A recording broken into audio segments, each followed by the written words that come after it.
Oh, hi. I'm Dana Berchman, CEO of Ojai Communications. Welcome to our podcast, Ojai Stories, where I talk with inspirational leaders and innovators from all industries as they share the story of who they are and how they're changing the world. In this episode, I'm joined by the incredible Jenn Daniels. Jenn is a former mayor, working mother, and CEO. We've seen the ups and downs of local government, elected office, and the pandemic together. Now, for the first time publicly, Jenn is sharing her inspiring story. I'm so excited to have one of my very favorite people on the planet as my first guest, Jenn Daniels, CEO, supermom, and former mayor. I really wanted this podcast to focus on storytelling and, as women, the struggles and triumphs that we face as mothers, business leaders in both the public and the private sectors. Sharing our stories is such an important part of our journey, and I'm just so happy to have you here to share yours. So welcome. Thank you, Dana. I'm so glad to be here. There's few people that I would want to be in this room with more than you. So thank you. Thank you. The feeling is absolutely mutual. So let's start by talking about how you, and then I guess we'll get to we, got here. Who are you and where did you come from? Yeah, so I grew up in Oakland, California, and I'm the second oldest of 4 kids. My mom was a kindergarten teacher and my dad was a machinist. Had his own little small business. So I got to start doing his invoicing when I was about 11. And that's back in the day when it was in triplicate. And so for every one that I did, he paid me 25 cents. But if I, on the typewriter, did it wrong, I had to pay him 10 cents for the invoice. So I learned really early on the value of money. I babysat a lot and ended up being a nanny for a really great family out of San Francisco. And then I went off to college and worked for their business. While I was in college, I met somebody who enticed me to move back to Arizona. It sounds like a weird country song when I said I married a man from Mesa and came back to Arizona, where in 2000 I landed here and I knew one human. It was the man that I married. So came here really not even knowing and understanding the ecosystem of Arizona, but decided that it was home early on and I wanted to put roots down. In 2003, I had my first baby. In 2005, I had my second baby and moved to Gilbert 2 weeks after I had that second baby. And so really settled into what I considered to be home for life, which is where I've raised all 4 now of my kids. In 2008, I ran for office, which kind of seems like a leap because I was not a poli-sci major in college. I have really no particular political ties. In fact, even now when people find out that I used to be the mayor, they want to talk politics with me. And I really don't like politics. There's nothing I actually enjoy about it, but I do really love people. And I really love building community. And it doesn't happen by accident. And I was really drawn to that process. So I ran for office in 2008, got elected in 2009. And the day after I won, I cried because I didn't even know really what the job was, to be honest. I'm so glad that I, didn't know then what I know now. I'm not sure I would have had the courage to do it, but I just saw an opportunity to serve my community and to work alongside people. And so I jumped at it. So 8 years as a council member, 4 years as a mayor, and now 4 years as a business owner. Amazing. And let's paint a little bit of a picture of what is Gilbert, Arizona. So I grew up in Gilbert, believe it or not, and it was a small town. And so to imagine you running for office at the time that you did, at a time that Gilbert was about to boom and grow and change from sleepy, hey, capital of the world, to literally one of the fastest growing cities in the country. You became a council member, not necessarily knowing that you'd end up becoming the mayor. Oh, absolutely not. Right. Yeah.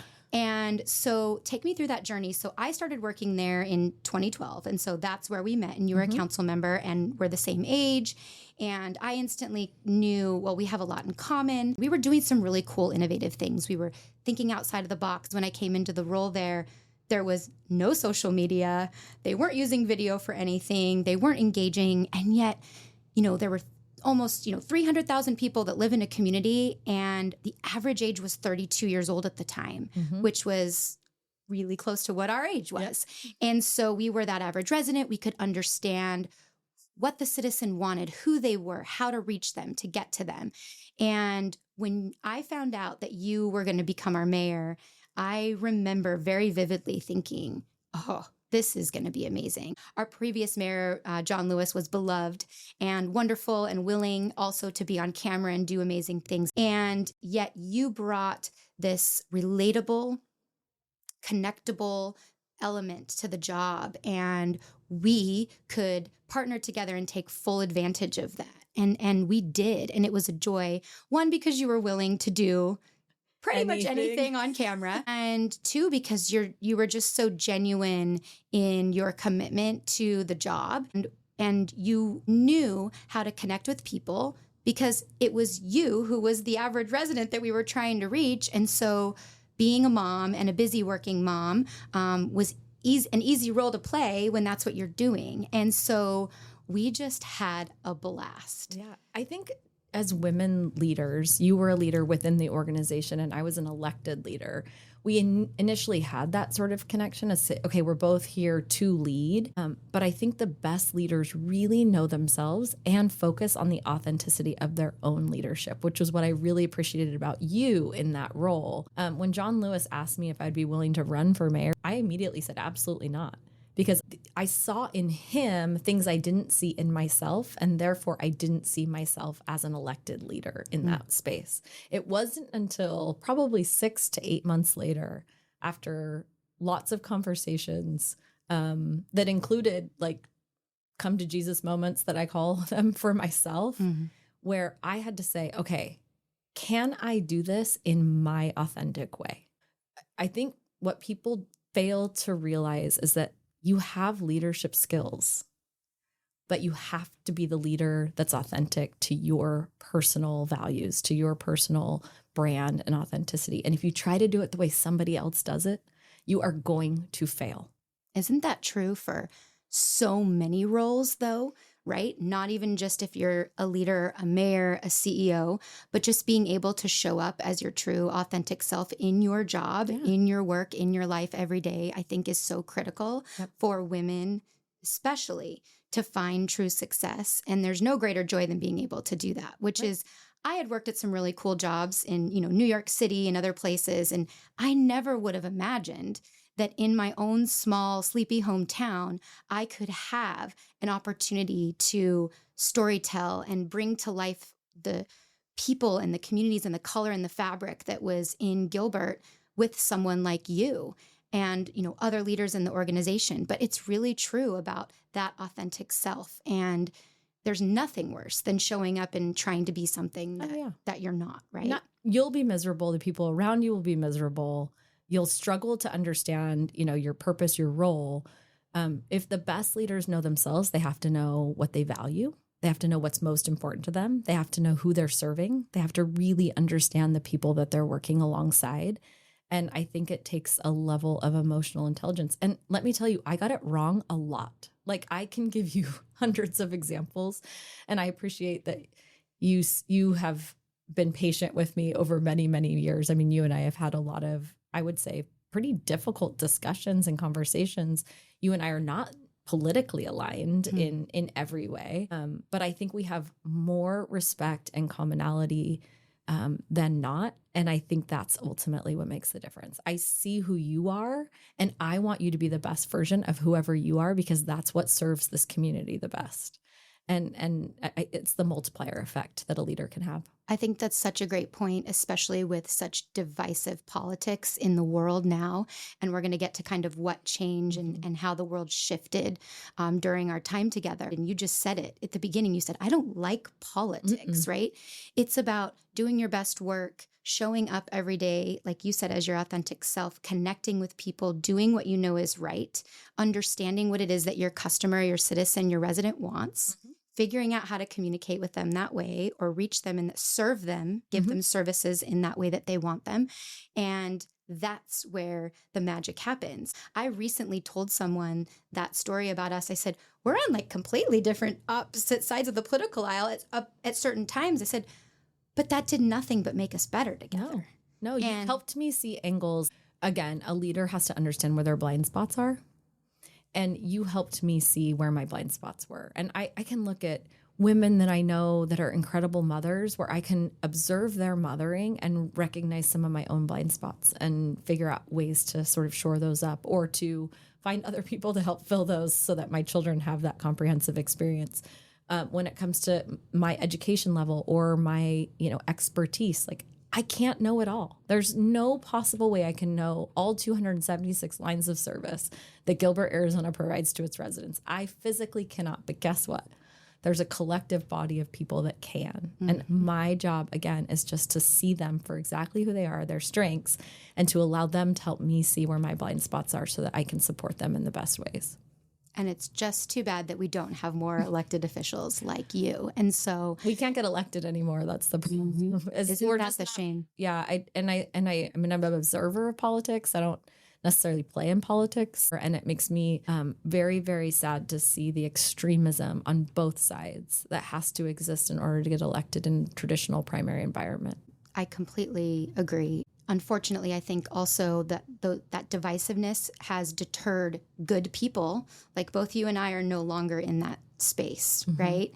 And we'll get to kind of that story in a second. But first, I want to talk about some of the amazing things that we were able to accomplish together when we created the digital State of the Town, which was, a movie documentary version, Emmy nominated multiple times. And we did 4 of them together, which I was like, oh, yeah, we did. And averaged hundreds of thousands of views. We're able to reach people outside of Arizona so they could think about bringing their business here, coming to live here, raising a family here, whatever it might be. And we had so much fun together. And other things we did, we launched our Cities 311 app. We created an open data portal named Alex through a partnership with Michael Bloomberg's What Works Cities program. Created a kindness campaign for the community, which I still think about. And that was, so long ago and something we need now more than ever, for sure. We redesigned a website. We created a new brand, a new logo as part of the city's 100th birthday, which also happened at the height of the pandemic. And one of the things that really stands out to me, as I mentioned, is you were always willing to do pretty much anything. But one thing in particular was when it came to video, whether it was carpool karaoke or what we called Jenn walking instead of jaywalking, you would go into our downtown and say, do you know who your mayor is? And people thought it was a man and they would describe someone else. And I remember you came back and you said, well, that was a humbling experience. No one knew who I was. And we thought we have a lot more work to do because I thought you were extremely popular. We had really done a great job of getting you out there. We had hundreds of thousands of views on our videos, which was much more than any other city or any other mayor. And yet we still realized that, wait a second, people don't know who you are. And those were the moments I remember being with you of like, oh, okay, well, this was really cool and funny, and clearly we've got more work to do, you know? That was such an incredible experience. And really, it's one of those ones that I still look back on and tell the story often. Every elected official in the country, especially senators and Congress people and state legislatures and things like everyone should do that to realize that whatever the center of the universe they think they are, they're not. Mm-hmm. It was just such a good opportunity to say, I'm doing really good work. And I knew how hard I was working. And there was a lot being accomplished every single day. I had vision for the community, but I didn't execute on the day-to-day. So Gilbert has a weak mayor form of government. So we have an executive level city manager who really does run the day-to-day of the operations. But I always saw myself as the individual who could empower the staff to be innovative and to try new things and to give them sort of the political cover that they might need in order to accomplish those types of things. But we oftentimes put ourselves in the center of a universe. I see it happen all the time with elected officials or with CEOs. We sit wondering, why don't people recognize the work that we're doing? And I'll just tell you, it's not about the individual doing the work. And that's why nobody really knows who it is. It's about the work being done. And I realized at some point along the line, again, so many learning opportunities. You put yourself and you make yourself uncomfortable every single day, which is how I felt as mayor. And you learn so much. You learn so much about yourself. You learn so much about the psychology of other people and really how to meet people, again, to your point, where they are. I just saw so many opportunities for us to say, hey, the work that I'm doing is not about me. The work that I'm doing is about the people that I'm serving. And if they're getting what they need, who cares if they know who I am? It doesn't matter. Absolutely. That is so true. And Something that I really do love about you is I know that you didn't see yourself that way, as this kind of like beacon of light dream mayor, right? Like the way that we see you is, Taco Mom was how you were dubbed because you could deliver tacos for your children's school project in your high heels in the middle of a business meeting at a drive-through. We happened to be filming you that day for our annual digital state of the town and got to follow you through this. And it turned out to be the theme. And we just leaned right into it. And Taco Mom was a hashtag that people started to use because you were so relatable. And I know that you didn't see yourself. Like you said, I was just there to serve and do this. And I love that Spanish class needed tacos and I can't go volunteer in the class, right? Mm-hmm. Like I didn't have time or capacity to that, Mm-hmm. but I could drop tacos off. Mm-hmm. You know what I loved about that too, though, Dana? You may not remember this, but somebody actually said, because I went through the drive-through to get them, but I had called ahead and ordered them because I wasn't going to go through the drive-through and order 36 tacos at Del Taco in Gilbert. But somebody was like, how rude. I wonder how long the people behind her had to wait. And so it just goes to tell you, like, it doesn't matter what you're doing. People are going to be critical. Go do the right thing anyway. Go do the thing that matches your values. Like, the criticism exists no matter what you do. And more than ever nowadays, right? Mm-hmm. We talk a lot about the vitriol we see on social media. It's kind of like reviews on, Yelp. I'm not going to necessarily take the time to talk about something that was great, but I'm more likely to tell you when something goes wrong. Right. And I think that's a problem that we're facing in our world right now. Like you said, just do the right thing. And even though you might not be hearing from people, you're not going to hear from people who are happy with the services you're providing. That customer that you're bringing delight isn't always going to jump on and tell you that, but you keep doing it anyways.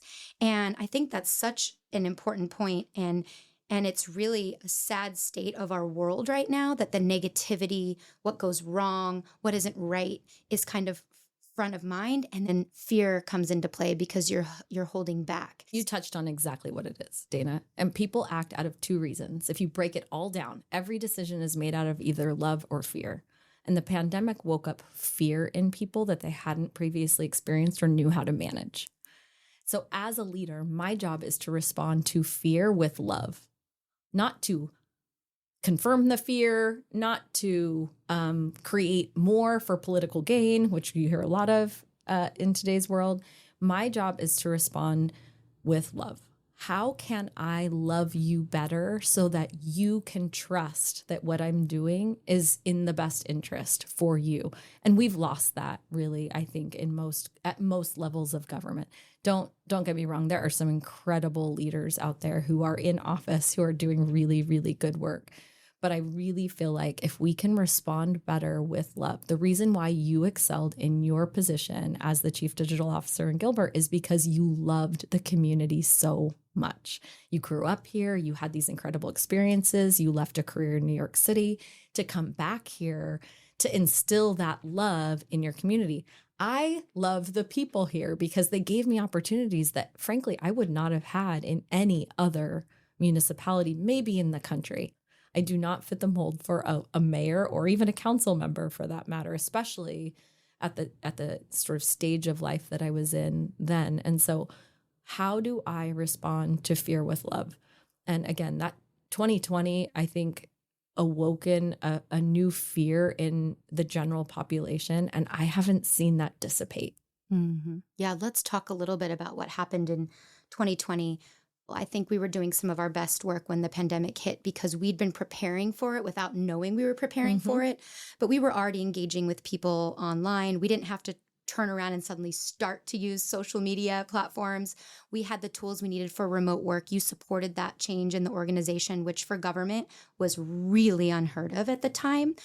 We created a texting system for our residents quickly, a resource center for residents, local businesses, nonprofits to keep them informed, a COVID dashboard that was updated daily because we were really focused on data and data storytelling. And we also started a video drumbeat, which were daily video updates that you did about where we were at, what the numbers were on the dashboard, what was happening, if there were any critical messaging that our residents needed to understand about every concept that we'd never heard of, like contact tracing and, all of these elements of this new world. And we were ready because, again, 4 years we had of planning, preparing, of how we were engaging with people.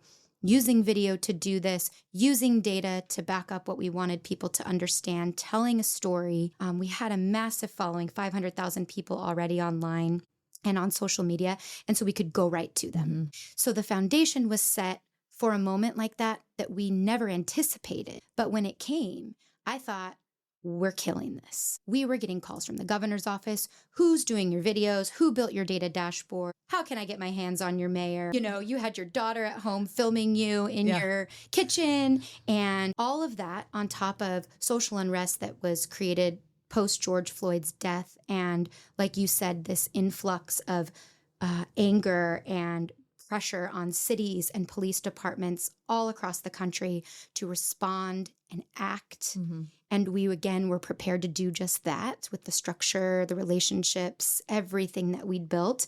And you created these listening sessions and helped to support critical messaging, whether it was from the police chief out into the world to support protests that were happening. And at the same time, again, navigating a pandemic.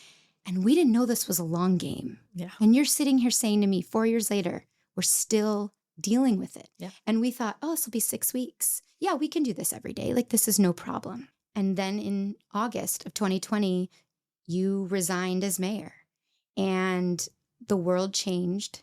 You changed. Mm-hmm. Tell me about that time for you. Yeah. I look back at 2020 and first of all, I'm amazed that I'm still alive. And I sort of say that tongue in cheek. I had some changes in my family life that had occurred in late 2019 that really shifted my family's needs. And I was now in a position where I needed to work full time. So contrary to popular belief and very different from Paw Patrol, where the mayor is like a wealthy, wealthy individual, which is how people would introduce me, by the way, to their like 3-year-old when I was the mayor. They'd be like, you know, like in Paw Patrol. And so, so if nothing else, I have that going for me. I needed to financially provide 100% for my family at that point. And that shifted my ability to really put my heart and soul into being the mayor. I was able to add a second full-time job in January of 2020. And so I thought that I could sustain that. But then the pandemic hit. And my second full-time job actually shifted in priority. And so they needed me to be part of the COVID response team. Not to mention we were doing COVID response in our own community where you needed a full-time leader. Couple that with the fact that I had 4 kids doing remote learning. I just sort of look back at that period of my life, not to mention sort of the personal anguish that I was really experiencing real time. And I sustained that for as long as I could. I got to about July, and I think you and I chatted in July because I had been doing these daily videos for quite some time. And I had run out of Gilbert t-shirts too. So I was like trying to rotate through all the free Gilbert t-shirts that I'd gotten over 11 years of...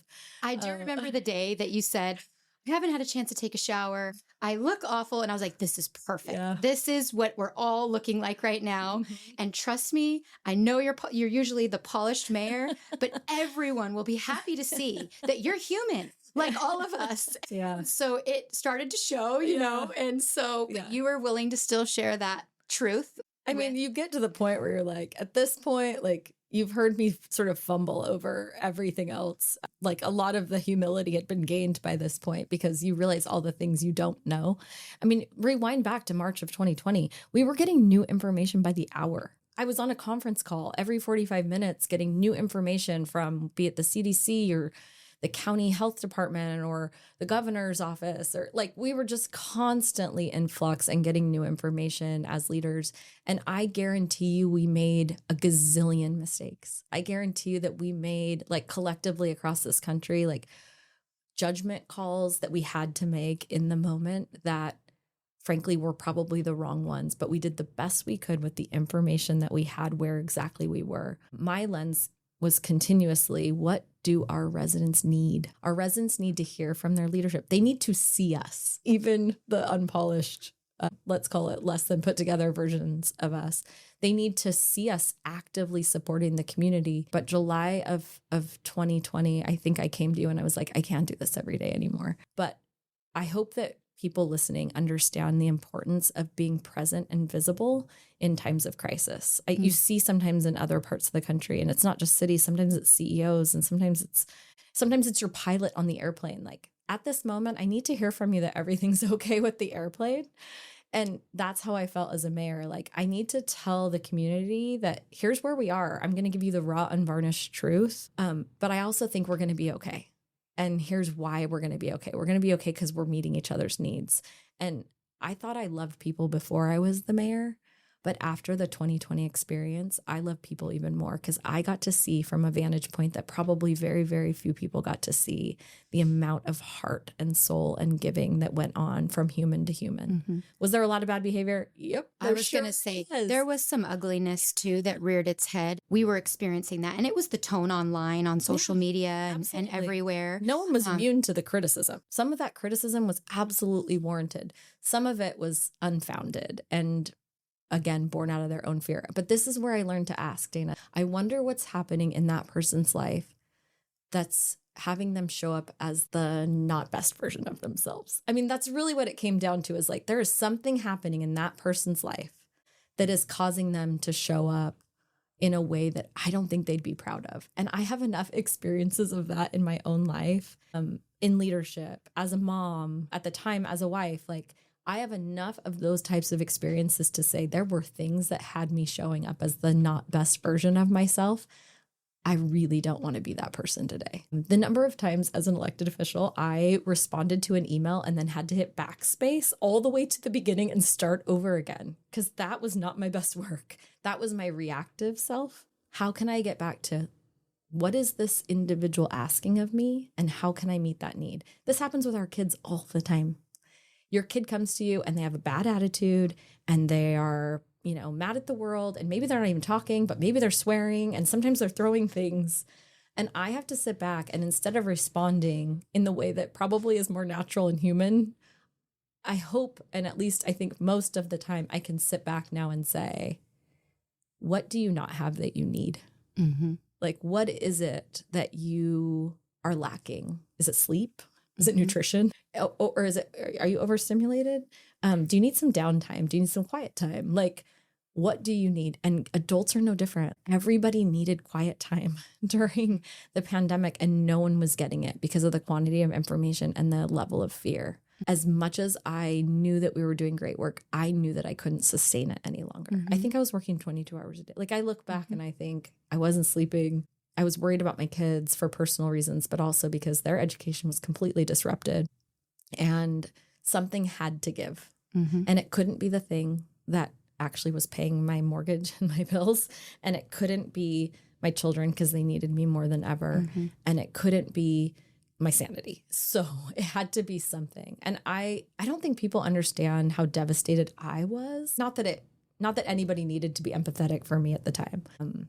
But I was so devastated to give up the one thing that I actually felt like I was doing really well. Because parenting, you always feel like you're, at best mediocre, right? Personally and professionally, like, I didn't know what I was going to do next. And I had to give up the one thing that I felt like I was good at. But as women, I think this is one of the reasons why I wanted to have this conversation with you, because it's a shame to me that it had to come to that. And you're trying to juggle all of these other roles in your life and be good at all of them. Something has to give. Mm-hmm. And unfortunately, it's usually that thing. And I know, watching you go through that, you were no longer mayor because financially and personally, you had to prioritize other things. Mm-hmm. I think we can all agree that some of the most wonderful work is not properly compensated in this country. Talk to me about the transition phase that you went through from that moment in August 2020 to where you are today as the CEO of this company. Any woman that I speak to today, any human for that matter, male or female, I tell them to bet on themselves. We are the only thing that we can control. And so I really, really believe in that empowerment component. Now, I have a high self-esteem anyway. Nobody puts their face on a poster on a corner in their community without having like an outsized at least. And I can't take myself out of that category of people, of politicians or elected officials. And that is also how you became Jenn with two N's. I have to tell, I love that story. Such a good story. The printer printed your name wrong and you're like, and now I'm Jenn with two N's. Yes, yeah. I was Jenny growing up most of my life. My real name is actually Jenny Lynn, which most people think it's Jennifer, but I was Jenny growing up. When I got married, Jenn Daniels sounded better than Jenny Daniels in my brain. So I went to Jenn Daniels. And then when I ran for office, I went and showed up at the printers and he had printed my name with two N's. And he said, well, it does look better on the poster. And so that's how I named Jenn with two N's. But there's just such an evolution of women when they bet on themselves, because you can control your time. You don't blame anyone else. When you feel like other people are affecting your life, have an outsized effect on your life, you will blame them and you will spend a lot of energy blaming them instead of actually just going after the things that really matter the most to you. Now, let me assure you that I have had to pare down what matters the most to me. That is something that I've learned in sort of my early 40 years, which is what really, really matters to me. 100%, like honesty is my number one. That matters the most to me, which means I have to tell the not so pretty parts about myself. And I can't leave those out of my general story, right? So like there are parts of me that I despise. I am a fully grown human with high self-esteem. And there are parts of me that I really don't like. And I have to be really honest about those with myself so that I can make adjustments. Honesty is just my number one value, and I will never let go of that. And I spent a lot of time not telling the truth about myself or trying to paint a picture of what I wanted people to see. But I found over time, and I think being the mayor helped with that, was the whole part of me is better than just the pretty parts of me. And it's all of these experiences combined that make a difference in who I am and how I respond to people. So I'm going to let the ugly parts of me show too. And I've gotten better about that. And it's created a much better relationship with my children, which is my number one priority. I love that. So tell me about what you've built in the last 4 years for yourself and your life that you've created, the life that you wanted. I think there's so many women out there who, and men maybe, who are hopefully listening to this episode who can relate to that and might think, I'm stuck. Yeah. You made some really big decisions. You left your job, you left a marriage, you made major life-altering decisions in the middle of a major world pandemic. So tell me what you learned from that and what advice do you have for other women? You were a huge reason why I was able to finally do that, leave a job I'd been in for 12 years that I loved and build a job and a business that I'd always dreamed of doing, and now I'm doing it. There can be a bigger, brighter, better future on the other side when you said you're in control, you're aligned with your values, you're spending your time the way you want to do it. Tell me about that experience and how other women can learn from what you've gone through and your story. I mean, it's taken me a long time to get to a place where I feel like I have a life by design rather than a life by accident or a life that was designed by someone else. I got to do this myself. It doesn't mean I didn't have help. In my whole life, there's nothing that I've ever done alone. It's always taken the support and love and patience of other people. And so I've been really, really grateful for that. But number one, I would say surround yourself with people who see you in a way that you can't see yourself. You really have to seek out people who have more life experience than you and who have really already lived maybe an element of your life that you're currently experiencing and have gained that wisdom from that experience. I tell this to women everywhere. And when I gave speeches to youth, which I used to do all the time, you have a combination of gifts, talents, skills, abilities, and experiences that has never before existed on the earth and will never exist again. If that's the case, you not only have incredible opportunity ahead of you, but you also have a great responsibility. And it's up to you to decide how you are going to use those gifts, talents, skills, abilities, and experiences to not only meet your own needs, which sometimes we get stuck there, but to meet the needs of others. And in this firm that myself and my business partner, Jessica, have created, my greatest joy is in seeing the women that we work with, we're an all-female firm, become the very best versions of themselves. It is 80% of my joy from our business comes from that, and seeing people grow into the professional that they want to be. You can't become the professional you want to be without becoming the human you want to be. So the human elements of us are equally, if not greater, of importance. Again, defining your values, having passions and joys and things that you want to experience. I just had this incredible experience where I traveled for 8 days by myself to a foreign country, something that if you had asked me 5 years ago if I would ever do that, the answer had been absolutely not. It was such an incredible opportunity to sit alone with myself and with my thoughts and to view the world from another angle. What joys and experiences do you have in your life that you can look forward to and you work towards those? Mine have been my relationship with my children. Mine has been growing this company and seeing incredible women become even better every single day. They were already great, but to see them really live into their gifts and then really having joyful experiences that I get to create both for myself and the people that I love. And you only get one shot to do it. Wild and precious life. And so that's a great reminder. Okay, so we're going to end on something kind of light and fun. Okay. You know, I know what a huge Brene Brown fan you are. So we're good. taking a page out of her podcast playbook, and we're going to do a little rapid fire. I'm ready. What gets you out of bed in the morning? I love when the sun comes up. Like there's something about the new day that gets me very excited. I wake up really early. What's the best piece of parenting advice you have? I think for my own children, we have a family motto and it's fail, fail again, fail better. That is my best piece of parenting advice because not only am I giving my kids permission to fail, which I think they'll appreciate a little bit later in life, but I also know how empowering the failure is. I love it. What's the best piece of advice you have for business owners or entrepreneurs? You're not going to do what you think you're going to do. Be ready to be agile. Being a mom to 4 kids and a CEO is a lot. What's the single best thing you do to get it all done? I am blessed at this point in my career to be able to look for experts to help me. And I know the times that I didn't have the financial means to do that. I get to do the things that matter most to me, and I do my best to outsource the things that don't. Back when I didn't have some of those resources, my best advice would be pick and choose what really matters to you and lean in there. I love it. Finally, where do you look for inspiration? I think it's everywhere. I see it in the sky. Like I love stars, and my trip was to the Northern Lights and it was just so magical. My dad had a quote that he had engraved and it said, "Vast views expand the mind and give the world room to explore." And I just love that concept that when I'm standing on a mountaintop, I can look out and know that not only is my vantage point better, but my whole view of the world is just a lot more enriched. I just love the whole concept of vast views expand the mind. Amazing. This has been so wonderful to have you as my guest. I'm so honored and just reminded again the magic of what it was like to work with someone amazing, wonderful, inspirational like you are. So thank you for taking the time and having this conversation with me. Dana, without your creativity, your expertise, your passion, your love for the community, your desire to see and the good in everyone, it wouldn't have happened. So it was a secret sauce we created together. Let's keep it going. I'm ready.